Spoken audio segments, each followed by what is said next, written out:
मिळवून दिली आणि आता माननीय प्रधानमंत्र्यांनी पीएम टेक्सटाईल पार्क देखील अमरावतीला दिल्यामुळे पुढच्या काळामध्ये लाखो लोकांना या ठिकाणी रोजगार प्राप्त होणार आहे आणि त्या दृष्टीने देखील अमरावती आता सज्ज होत आहे। पुढच्या काळात अनेक कार्यक्रम आम्ही हातामध्ये घेतलेत। पर्यावरणपूरक वाहतूक धोरण असेल, ज्या डिव्हायडर असेल, सुशोभीकरणाचं पार्किंग असेल, सुलभ शौचालय असतील, स्मार्ट आणि इंटेलिजंट वाहतूक प्रणाली असेल, भुयारी गटार योजनेचा अजून एक टप्पा 256 कोटीचा, अंबा नाला पुनरुज्जीवन 100 कोटी रुपये, असे अनेक कामं हे आता हातामध्ये आम्ही घेतो आणि त्यातनं मोठ्या प्रमाणात आपण काम करणार आहोत। आपल्याला माहिती आहे अंबादेवीचा जो प्रकल्प आहे 200 कोटी रुपयाचा, त्यालाही राज्य सरकारने मान्यता दिलेली आहे।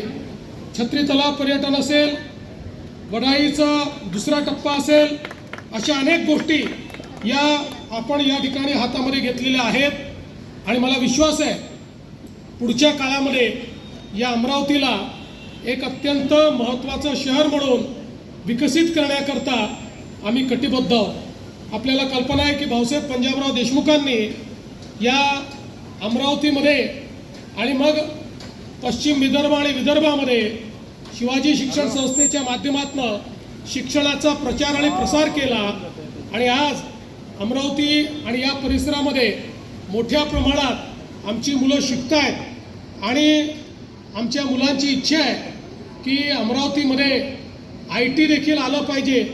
त्याही दृष्टीनं पुढच्या काळामध्ये आम्ही विशेष प्रयत्न करून या ठिकाणी ITच्या संदर्भातली गुंतवणूक आली पाहिजे, अशा प्रकारचा प्रयत्न आम्ही करणार आहोत।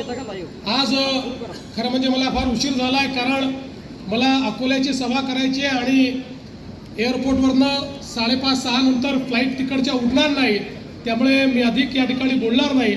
पण मी सर्व माध्यम प्रतिनिधींचे मनापासून आभार मानतो की आपण देखील या ठिकाणी थांबलात आणि अमरावतीच्या जनतेला आश्वस्त करू इच्छितो, पुन्हा एकदा भारतीय जनता पार्टीवर तुम्ही या ठिकाणी विश्वास दाखवल्यानंतर अमरावतीला या महाराष्ट्रातले एक आधुनिक शहर म्हणून आम्ही तयार करून दाखवू, हा विश्वास व्यक्त करतो आणि थांबतो। धन्यवाद।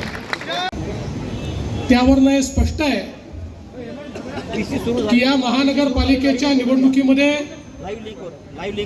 अमरावतीमध्ये भारतीय जनता पक्षाला पूर्ण बहुमत या ठिकाणी मिळणार आहे। 5 वर्ष अमरावती महानगरपालिका भारतीय जनता पक्षाकडे होती। त्या काळामध्ये अनेक योजना या क्षेत्रामध्ये भारतीय जनता पक्षाच्या माध्यमातून झाल्या। अमृत 2 ची पाणी पुरवठा योजना असेल, 998 कोटी रुपये माननीय मोदीजींच्या अमृत योजनेतनं या ठिकाणी मिळाले।